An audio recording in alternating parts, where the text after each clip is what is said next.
Gold, trusted gold buyers. మీరు తాకట్టు పెట్టిన బంగారాన్ని విడిపించి ఈ రోజు ఉన్న మార్కెట్ ధరకు కొనబడను.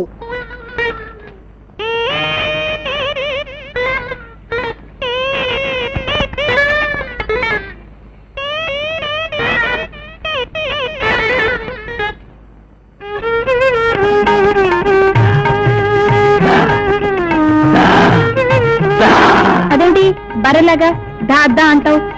ఈ చక్క ప్రియా అని పిలవరాదు? పిలుస్తాను, ప్రియా అని పిలుస్తాను, లైలా అని పిలుస్తాను, అనార్కలి అని పిలుస్తాను. వంటి కొంచెం లైన్లో పడినా అయితే కొలతలు తీసుకోనా? ఈ టేపు సాక్షి. నువ్వు లేని కత్తెర నాకొద్దు, నువ్వు లేని మిషన్ నాకొద్దు, నువ్వు లేని టైలరింగే నాకొద్దు.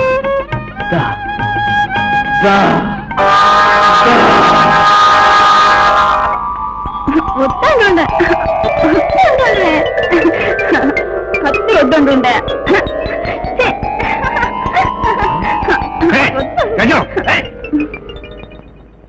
కలవరెంతలేమిటి? ఇంట్లో వాళ్ళంతా హరికతకి వెళ్ళారు సరిపోయింది, కానీ నీ హరికత బయటపడేది. కానీ కత్తెరలు కుట్టు మిషన్ నుంచి కలవరెంతలేమిటి? టైల్ రప్పర బెదిరి పారిపెడిపో. దిక్కుమాల టైల్ రప్పరం కల్లో కింద రానిచ్చావు. మరేం చేయను? పొద్దున్న చేసిన మనిషి రాత్రి కల్లోకి వచ్చేస్తున్నాడు. అయితే రాత్రి నిద్రపోకు, పొద్దున నిద్రపో. పొద్దున్న నిద్రపోతే కర్ణం గారు అబ్బాయి కల్లోకి వస్తున్నాడు. అయితే మధ్యాహ్నం నిద్రపోకు. మధ్యాహ్నం నిద్రపోతే మున్సబ్ గారు అబ్బాయి కల్లోకి వస్తున్నాడు. అమ్మగారిది కొడకల్లారా, మీరు చిన్నప్పుడు స్కూల్కి టైంకి వెళ్ళారో తెలియదు, కానీ నా కూతురు కళ్ళకు మాత్రం టైంకి వచ్చేస్తున్నారా? చూడు, చిన్నబాబు తప్ప ఇంకెవరిని కళ్ళకు రానివ్వకు. చిన్నబాబు అసలు చూపు కాను నాన్న. పోనీ పెద్దబాబు గురించి కలగన్నా? నీ పీక నొక్కేస్తాను. నువ్వు అసలు పడుకోకు, దిక్కుమలకి వెళ్ళి రావు. ఫోన్లే, చిన్నబాబు గురించి ప్రయత్నిస్తాను. నా తల్లి, ఇప్పుడే పడుకొని అర్జెంటుగా చిన్నబాబు కళ్ళు తెచ్చేసుకో. అప్పటికు ఇదిగో ఆఫీస్ లో ఉంటాడే, పడుకో పడుకో పడుకో పడుకో. మిస్టర్ అప్పారావు, స్వయంవరానికి సిద్ధంగా వచ్చేసాను. ఒరేయ్ బ్రదరు, నీ ఫేస్ చూస్తుంటే ఇవాళ నీ టైం ఏం బాగున్నట్లేదు. నీ నిర్ణయాన్ని మార్చుకోకూడదు. మనం అనుకున్నది సాధించే వరకు నిర్ణయాలు మార్చుకోం. మనం వెళతాం, ఆవిడ వస్తుంది. మనం మాట్లాడతాం, ఆవిడ మాట్లాడుతుంది.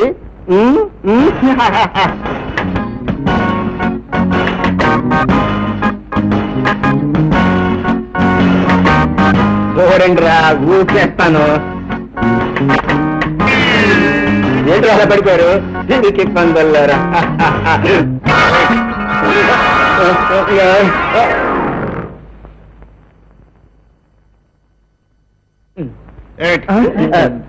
క్షమించండి సార్, ఈ మధ్య మా వాడు మార్నింగ్ వాక్ చేస్తున్నాడండి. ఇప్పటిదాకా లెఫ్ట్ అండ్ రైట్ తిరిగాడు, ఇప్పుడే అబౌట్ టర్న్ అయ్యాడు. మీరు కనపడ్డారు, వాడు పడిపోయాడు. మీరు పర్మిషన్ ఇస్తే బాడీని మోసుకుపోతాం.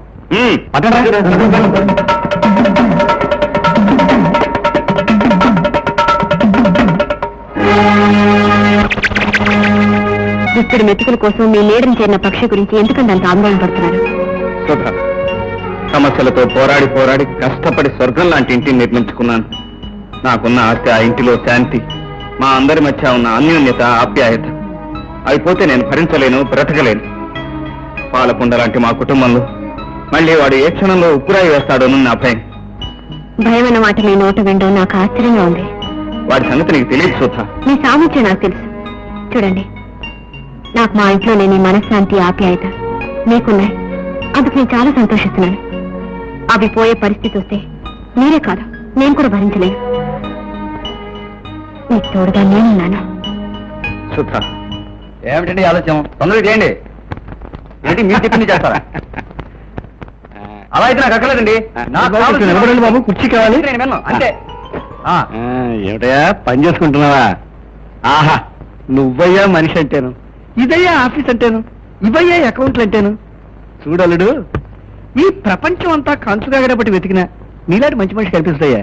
ఎప్పటికైనా నా కూతురికి నీలాంటి వజ్రాల నుంచి పెళ్లి చేయాలి నా లక్ష్యం. ఏమిటి నాకా? బాబు, నేను లక్షలు సంపాదించానయ్యా. ఏదో రేస్ కోర్సులో ఆ గుర్రం బతకించి ఒక కాలు వెనకేసి నష్టపోయాను, కానీ ఎప్పటికైనా లక్షలు సంపాదిస్తాను, రేస్ కోర్సునే కొనేస్తాను. నా కూతురు నువ్వు కంటే నాకు కావాల్సిన వాళ్ళు ఎవరున్నారయ్యా? నువ్వు అను. ఏమిటి నువ్వు అన్నావా? ఊరుకోవయ్యా, అసలు మర్యాద తెలియదావయ్యా. అసలు అన్నయ్య పెళ్లికి అసలు నా పెళ్లి ఏంటయ్యా? అసలు ఆ పెళ్లి అవద్దు. ఇది నా ఆఫీస్ అనుకున్నావా, ఇల్లు అనుకున్నావా? మర్యాదకి ఎక్కడి నుంచి వెళ్తావా, వెళ్ళవా? కాఫీ ఎక్కర్లేదయ్యా, కాఫీ వద్దు. మీరు చెప్పేది తాళబాబు గారు, మీరు చెప్పేది అక్కయ్య ఆ, అక్కయ్య ఏమిట్రా? మనుషులు దేవతలు చూడలేరంటారు కానీ నేను అబద్ధం అంటాను. ఏ నేను చూస్తున్నాను కనుక ఎక్కడా? రోజు దేవతలంటే నేను చూస్తున్నాను కదా అక్కయ్య. పోరా. అది కదా అక్కయ్య, నన్ను జాలితో ఇంట్లో ఉండవిచ్చావా? ఇంత అన్నం ముద్ద పెడుతున్నావా? అలాగే ఈ పిల్లకి పెళ్లి కూడా చేయించేసావంటే నీ పేరు చెప్పుకొని కాశీ పోయి బతుకుతాను. అలాగే ఏదైనా మంచి సంబంధం చూసి చేద్దాం. ఆ? మంచి సంబంధం, సరేనా? మంచి సంబంధం. ఆహా, ఆహా. నన్ను ఇప్పుడు రుబ్బురంతో బుర్ర బదలగొట్టాక చచ్చిపోతాను. తమ్ముడు, ఇంత మాటల్లో నేను బతకనంటే రుబ్బురంతో బుర్ర బదలగొట్టి చచ్చిపోతాను. తమ్ముడు, అంతే, చచ్చిపోతాను. ఏంటది? ఆ. ఏ, నా పిండి పాడైపోతుందా? ఏమిటి కృష్ణమూర్తి గారు, అక్కడ మాయా జూదం మొదలైంది. తమరు ఏమి పట్టినట్టు పవలించేవేంటి? వచ్చింది నారదురా. నారదుడు బయట ఉన్నాడు. ఇప్పుడు వచ్చింది లక్ష్మీదేవి. వెళ్ళే. అయితే అభయం ఇస్తున్నాం. సమయం వచ్చినప్పుడు సంభవామి యుగే యుగే. అంటే నీ ఉద్దేశం గజలక్ష్మిని పెద్దోడికి ఇచ్చి చేద్దామనా? తప్పక్కయ్యా, పెద్దోడికి పంతులమ్మకి నిర్ణయం కొంచెం చిన్న పెట్టమ్మా. ఇప్పుడు మురారికి నా కూతురునిచ్చి పెళ్లి చేస్తే వాళ్ళిద్దరు నీ పాదాల దగ్గర పడి ఉంటారు, నేను కాశీలో పడి ఉంటాను. ఆలోచించి ఏమిటో పిచ్చిముండ చిన్నబావ చిన్నబావ చిన్నబావ అంటూ కాకిలా అరుస్తూ ఉంటుంది రోజును. అలాగే ఆ, పెద్దోడికి కూడా ఓ మాట చెప్పి అలాగే చేద్దాం. చూడక్కయ్యా, ఈ ఇంటికి పెద్దానివి యజమానురాలివి నువ్వు. నీకు ఇష్టం లేకపోతే చెప్తే దాన్ని నేను గోతులో రోజు నేను నూతులో దూకి చచ్చిపోతాను, లేకపోతే ఈ గిన్నెతో బుర్ర బద్దలు కొట్టాయి. అబ్బాబా, ఏమిట్రా మాటలు? మీరంతా అవునంటే నేను కాదంటానా? ఎందుకైనా మంచిది, బాబుకు కూడా ఒక మాట చెప్పి చేద్దాం. ఏమిటమ్మా నాతో చెప్పేది? మావయ్య ఏమన్నా పరాయివాడా? నీ మాట మేము ఎప్పుడన్నా కాదన్నావా? ఇదేమన్నా కానిపోయినా శుభకార్యం. మావయ్య ఒకసారి ఇలా వస్తావా? నీ కూతుర్ని పెళ్లి చేసుకునే అదృష్టం నాకు లేకపోయినా నా తమ్ముడి అదృష్టం చూసి నాకు చాలా ఆనందంగా ఉందనుకో. అల్లుడు, ఇదేమి కల కాదు కదా? ఆ? చూసా, కల కాదు, నిజం. మావయ్య ఒక్కసారి నిన్ను కౌగిలించుకోవాలని ఉంది. కౌగిలించుకోనా? అల్లుడు, నా ఇమేజ్ పెంచేసే అల్లుడు. ఉదయం 7:30 శనిగ్రహాలు రెండు ఇల్లు వదిలిపెట్టి వెళ్ళిపోతాయి. ఒకే దెబ్బకు రెండు పిట్టలు. అబ్బా, మొత్తానికి సార్థక నామధేయాలు అనిపించుకున్నారు. అంటే కలియుగ కంసుని అదరకొట్టిన శ్రీకృష్ణ పరమాత్మ నమో నమః. అంతేకాదు, ఈ అందాల రాత కోసం వెలిసిన రసిక రాజశేఖర రాధాకృష్ణ కూడా. ఉమ్, హ్మ్.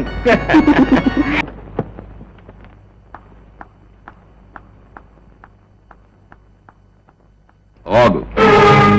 ఎదిరించి ఉద్యోగం చేసినా ఏమీ చేయలేను నాన్న. ఎవరితోనూ పై తక్కలాడితే మాత్రం ఏం చేస్తాడనుకుంటున్నావా? ఇప్పుడే చెబుతున్నాను, నా ఇష్టం లేకుండా నువ్వు వీళ్ళు కదలడానికి వీల్లేదు, ఆ కృష్ణమూర్తి గారితో నువ్వు తిరగడానికి వీల్లేదు. జంతువులే బానిసత్వానికి అంగీకరించిన ఈ దేశంలో వ్యక్తి బానిసత్వానికి నేను ఒప్పుకోను. నా పరువు తీస్తావా? మీ పరువు ఉందని మీరు చెప్పుంటే సరిపోతుందా? 4 రోడ్ల మధ్య నిలబడి నా పేరు ఇదని మీరు గట్టిగా కేకండి, మీకు ఎంత పరువు ఉందో తెలిసిపోతుంది. సుధా! అనవసరంగా ఆవేశపడకండి. మన ఇద్దరి మధ్య కాగితం పడవలా ప్రయాణిస్తున్న రక్త సంబంధాన్ని నాశనం చేయకండి. వాడెవడో నీకు తెలుసా? నాకు శత్రువే, అనుక్షణం నన్ను ఆడుతున్నవాడు. దుర్మార్గాన్ని అంతం చేయాలని చూసే ఆ గుణమే నాకు నచ్చింది. అందుకే అతనితో చేయగలిపాను. మీరు కాదంటే మీ ఆస్తిని, మీ అంతస్తుని, మీకు సంబంధించిన సమస్తాన్ని వదిలిపెట్టి వెళ్ళిపోతాను. అలా నువ్వు తీర్మానించుకున్నంత మాత్రాన్ని సరిపోతుందా? నీకు ఇష్టం లేకపోయినా బలవంతంగానే సరే నా ఇష్టం వచ్చిన వాడికి ఇచ్చి నీ పెళ్లి జరిపిస్తా. Don't think I'm a slave here. I know what I am and I know what to do and I know how to teach a lesson to you. Behave yourself. నీకు మానాత్మారాలు లేవు, సిగ్గు లేదు, వెళ్ళి బురదగుంట్లో పడి తావు అని ఆవిడ అన్నారండి. ఆ మాట అమ్మాయి అందా నువ్వు తర్జుమాలు. రాజభాష నుంచి రాష్ట్ర భాషలోకి వచ్చేసరికి ఆ మాత్రం డిఫరెన్స్ ఉంటుందండి. డిఫరెన్స్ ఉంటే పర్వాలేదు, తేడా ఉంటే మాత్రం నేను ఒప్పుకోను.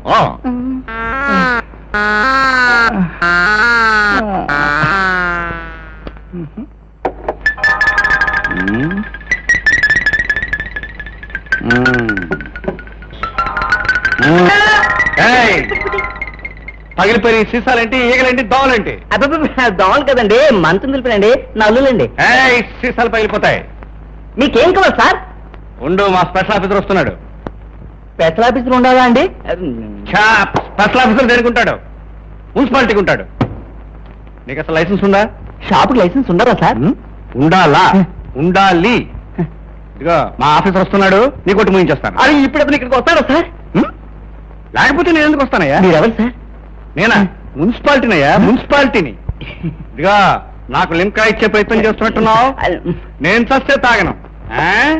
ఆ. పర్వాలేదు సార్. అదే క్యాచ్ ఏమిటో మొహమాట పెట్టేస్తున్నావు. రూల్స్ ప్రకారం తీసుకోకూడదు, అయినా నువ్వు ఇస్తున్నావు కానీ తీసుకుంటున్నాను. పర్వాలేదు, తాగండి సార్.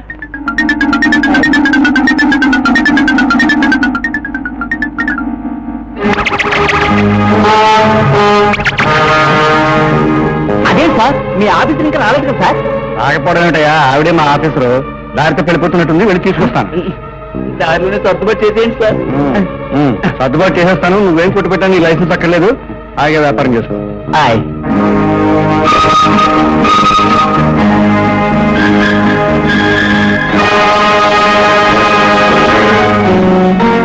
హలో, డేట్ పంతులమ్మ గారు పొద్దున్న ఇటు వచ్చేసారు. స్కూల్కి వెళ్ళలేదా? పొద్దున్న స్కూల్కి వెళ్ళినా సాయంత్రం ఇంటికి రావాల్సిందేగా. ఆ ఇల్లు ఏదో స్థిరం చేసుకున్నాను వచ్చాను. అదేంటి? మన పెళ్లి విషయంలో నాకు మా నాన్నగారు ఘర్షణ జరిగింది. ఇంకెంతో కాలం ఇంట్లో ఉండే అవకాశం లేదు. అయితే నీకు ఇప్పుడు అత్తవారిల్లు కావాలన్నమాట. ఏమయ్యా కృష్ణమూర్తి, సుధా, మగపెళ్లి వారింటికి వెళ్ళటానికి మీ నాన్నగారు ఎలాగూ రారు. ఆ బాధ్యత నేను తీసుకుంటాను. కృష్ణమూర్తి, మీ ఇంటికి వచ్చి మీ అమ్మగారితో మాట్లాడి ముహూర్తం నేను పెట్టిస్తానయ్యా. మీరు మా ఇంటికి రావటం అంత అదృష్టమా? మీరంటే మా అమ్మకు కూడా ఎంతో గౌరవం. నన్ను కన్నబిడ్డలా చూసుకుంటారని, మీరెంతో ధర్మాత్మరాలని ఎప్పుడూ అనుకుంటూ ఉంటుంది. మా ఇంటికి మీరు వస్తే అమ్మ ఎంత సంతోషిస్తుందో. అమ్మ రాజమ్మ, నీ సంగతి తెలుస్తాను. ఇదే మా ఇల్లు, రండి.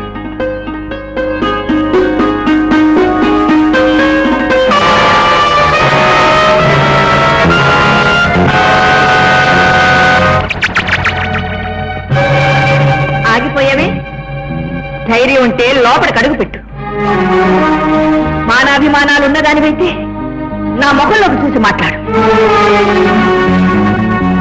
అమ్మా, ఎవరికి నువ్వు మాట్లాడేది?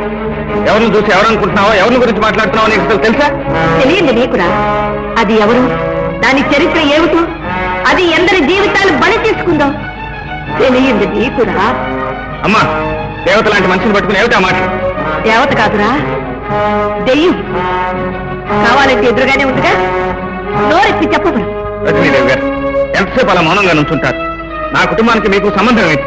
వాళ్ళు అలా మాట్లాడటానికి అర్థం ఏంటి? చెప్పండి ప్లీజ్. ఏమని చెప్తుందిరా? అది పతితనని చెబుతుందా, హంతకురాలని చెబుతుందా? ఏమని చెప్తుంది? ఆ దుర్మార్గురాలికి నా ముందు నిలబడి నోరు తెరిచే అర్హత ఉందా అని. ఇంతసేపు నా ముందు నిలబడటమే అది చేసిన ధైర్యం. దగ్గరే రజనీదేవి గారు, మీలాంటి వాళ్ళ దగ్గర నాలాంటి వాడు పనిచేయటం మహాపాపం. అందుకే మీరు ఇచ్చిన ఉద్యోగానికి రాజీనామా ఇస్తున్నాను. నోర్మై! అమ్మా, ఇంటికి వచ్చిన అతిథుల్ని నోటికి వచ్చినట్టు మాట్లాడటం సంస్కారం కాదు. అతిథి దాని చెప్పమందా? మీ ఇంటికి అతిథిగా వచ్చాను, నన్ను లోపలికి ఆహ్వానం. ఎవరూ మాట్లాడకండి. ఇది అబద్ధమని మీ నోటితో మీరే చెప్పాలి.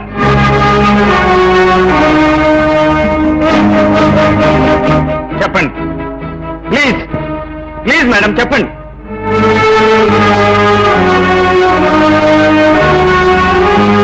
పతితనని చెబుతుందా, హంతకురాలని చెబుతుందా?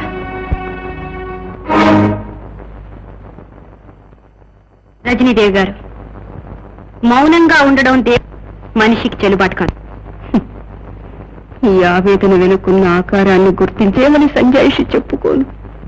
వాళ్ళ నిందల్ని నిజమని నమ్మే అంత మూర్ఖురాల్ని కాదు. కానీ పోయినా మిమ్మల్ని దేవతలా చూసుకునే ఆ కృష్ణమూర్తికైనా చెప్పి అతన్ని ఓదార్చాల్సిన బాధ్యత. ఈ రోజు మొదటిసారిగా మా వాళ్ళని చూశాను. వెనుకటి ద్వేషం వాళ్ళలో ఇంకా కనిపించింది. ఇన్నాళ్ళుగా నా దగ్గర పనిచేసినలో లేనని తెలిసి అతనికి ఏమని సమాధానం చెప్పాలని నా గుండె బరువెక్కింది. రజనీదేవి గారు, మీరు చెప్పే నిజాన్ని, కల్పించే అసత్యాన్ని దేన్నైనా సరే వినటానికి సిద్ధపడే వచ్చాను. ఏమండి, ఆవిడ మీ మేనత్త? కొత్తగా తెలిసిన బంధుత్వం కోసం అడగటానికి రాలేదు. పాత మమకారాన్ని తెంచుకోలేకొచ్చాను. రజనీదేవి గారు, మా అమ్మ ఆవేశానికి మీ మౌనానికి మధ్య ఉన్న సంబంధం ఏమిటి? తెలియాలా? అవును. తెలుసుకుని ఏం చేస్తావు? అపనిందైతే దాన్ని సృష్టించిన వాడిని తగలబెడతాను. నిజమని రుజువైతే నాకు నేనే దహించుకుపోతాను. కొట్టు బాబు, అంత బాట అనుకు. నీకు చెప్తాను. ఒకనాడు అయిన వాడికి చెప్తే అపహాస్యం చేసిన కథను, స్థానానికి చెబితే అబద్ధమని కొట్టివేసిన కథను నీకు మళ్ళీ చెప్తాను. నిజమని నమ్మగలిగితే విని తీర్పు చెప్పు. నీ నాన్న, నేను అన్నా చెల్లెళ్ళు. అన్నయ్యకు వదిలికి ఇష్టం లేకపోయినా నేను లాయర్ చంద్రశేఖరం గారిని కులాంతర వివాహం చేసుకున్నాను. మా వివాహాన్ని సమర్థించలేని అన్నయ్యతో తెగతింపులు చేసుకుని నేను ఇల్లు విడిచి వెళ్లిపోయాను. ఆ బాధ తట్టుకోలేక నీ నాన్న మనసు వెక్కాడు. మీ మామయ్య అదే సమయంలో ఇంట్లో చేరి మీ నాన్న వ్యాపారంలో భాగస్థుడైన భూషయ్యతో చేయి గలిపి ఆస్తి కాజేశాడు. Case కోర్టుకొచ్చింది. And for more videos, Please subscribe to iDream. Please subscribe to iDream. Please subscribe iDream. And please subscribe to iDream. For more videos, subscribe to iDream. please like, share and subscribe to the channel. Congratulations, iDream. Subscribe to iDream. Subscribe to iDream. So subscribe to iDream Media. iDream కి iDream team అందరికి huge congratulations. Please subscribe iDream Media. Please subscribe to iDream. Subscribe iDream. Please subscribe to iDream. iDream అంటే నా కళల channel subscribe చేసుకున్న నోరు తిరుగుతలేదు. మీరైతే గంట గుర్తు కొట్టండి. For more such videos, please subscribe to iDream. Subscribe to iDream. Please subscribe to iDream. Please subscribe iDream Media. Please do subscribe to iDream. Please subscribe to iDream Media. For best entertainment and information, please subscribe iDream. And don't forget to subscribe to iDream.